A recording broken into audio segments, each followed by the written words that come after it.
আজ আমাদের দুপুরের আয়োজন, এটা হলো গিয়ে কলই শাক ভাজি, এখানে আলু ভর্তা, ধনিয়া পাতা দিয়ে কাঁচা পেঁয়াজ দিয়ে আলু ভর্তা, আর এটা হলো গিয়ে টমেটো, সিম আর আলু দিয়ে ধনিয়া পাতা দিয়ে ভর্তা।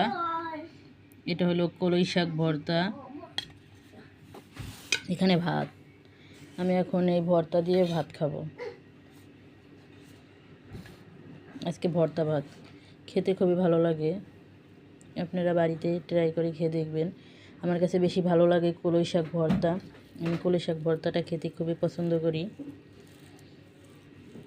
আমার কাছে খুবই ভালো লাগে। আপনারা কে কে খেয়েছেন কলই শাক ভর্তা আমাকে কমেন্ট করে জানাবেন।